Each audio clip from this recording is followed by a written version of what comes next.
Welcome to AwakeningYOU channel. If you appreciate what we do, please support us. Thank you.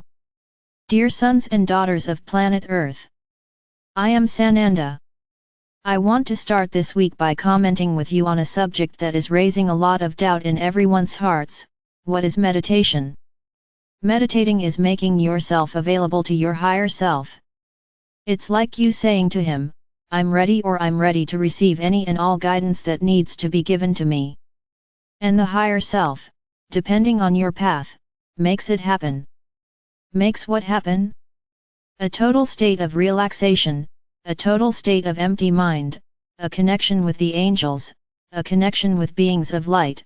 It doesn't matter, there is no rule, there is what is good and necessary at that moment for each person's journey. Meditating is getting out of control of your own mind, letting yourself be carried away by other dimensions, by other connections. When you connect with a being of light, your vibration increases, because that being of light, many times, it's not that he can't, but he prefers to raise your vibration for contact, rather than lower it to vibration. Where are you? So, when you make contact with some being, you raise your vibrations to a dimension where this contact is possible.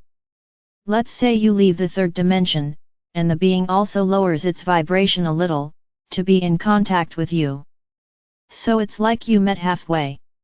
So it is a very important moment, because this elevation of your vibration causes your physical body to begin to accelerate some processes, exactly to adapt to that dimension. And if you maintain the habit, if you maintain the belief, if you formalize a meditation constantly, every day you take a step further, you move from that middle, to a little further on. Until for some, it reaches the point of actually being in the dimension where the being of light is, such is the height of the vibration emanating at that moment. So meditating is not difficult, meditating is not impossible. Everything that is new to you, you have resistance. Many internally say that they can't do it, because they are afraid of what they might find on the other side. So I will reaffirm what I said at the beginning of this conversation: meditating is an encounter with your higher self. So if you are a soul of light, a soul with an enlightened heart, your higher self will never allow you to encounter something undesirable on the other side. Now if you vibrate low, if you are a person with little love in your heart, if you are that person who doesn't care about your attitudes, your habits, and decides to meditate, what happens? First, your vibration will be very low, so your own higher self will also move away, your masters, your guides, your angels, also move away. So at that moment in meditation, when you would be in direct contact with your higher self, the distance is very far because you are emanating. And then what happens? Some beings can enter halfway, beings of little light for sure, and many sometimes pretend to be beings of light. So where am I going with this? You often ask, is what you are seeing real? Is what you are hearing real? Is what you are feeling real? So I answer, the first question you should ask yourself is, how is your vibration? Are you vibrating loud? Are you vibrating love?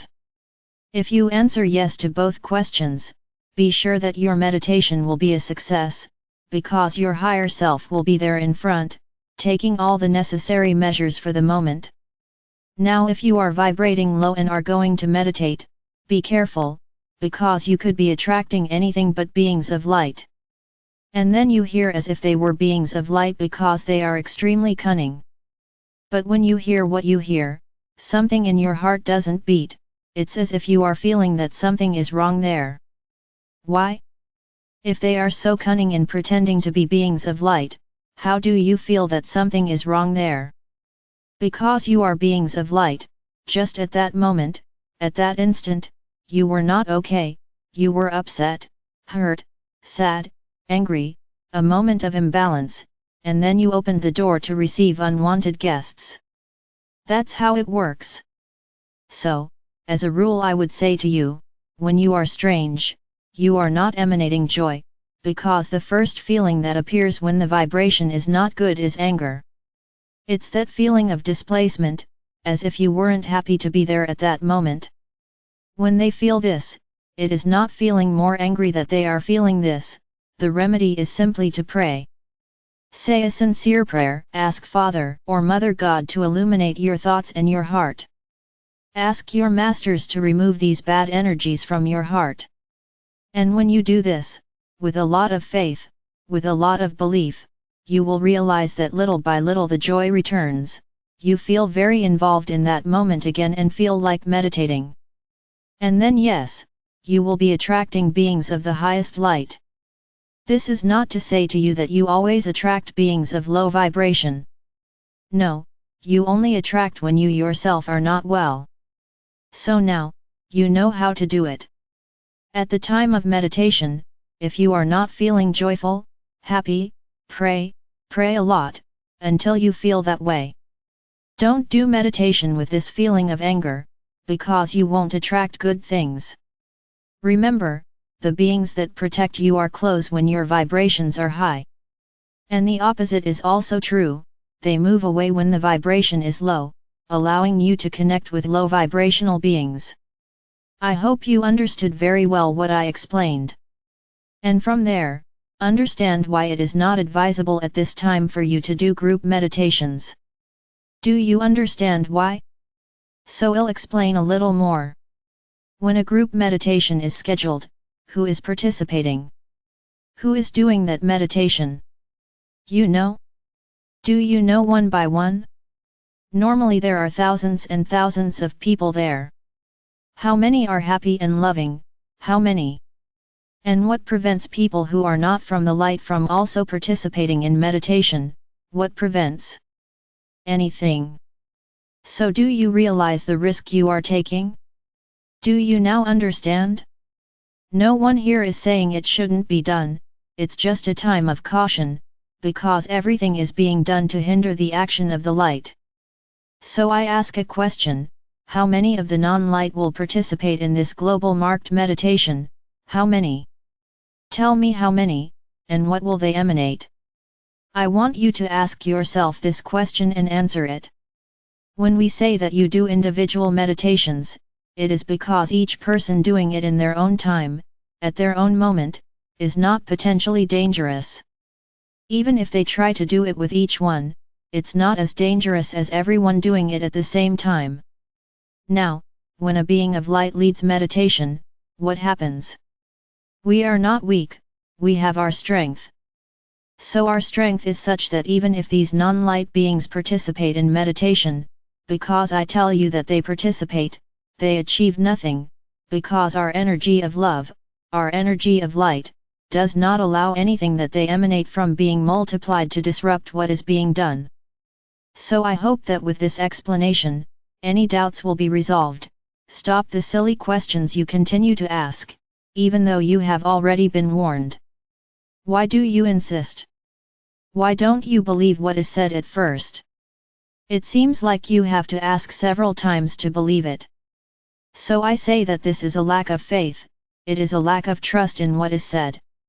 It has already been said here, what doubt is, it is a lack of faith. So he who asks, he who doubts, he who did not really believe, does not trust, he does not trust what the being of light said, because there was someone else who said differently and doubt was overcome, so don't trust. At this point in time, this was no longer to happen. Or do you trust what is said or why you continue? Because whoever listens and gets carried away by other ideas and doubt arises, doesn't trust. And there is no point in hearing these words, saying, I trust. No, I'll repeat it 1,000 times, you don't trust, because if you did, you wouldn't ask, if I trusted, I wouldn't have any doubts. I hope that with this explanation, you have understood once and for all why. And don't ask any more. There are no more doubts.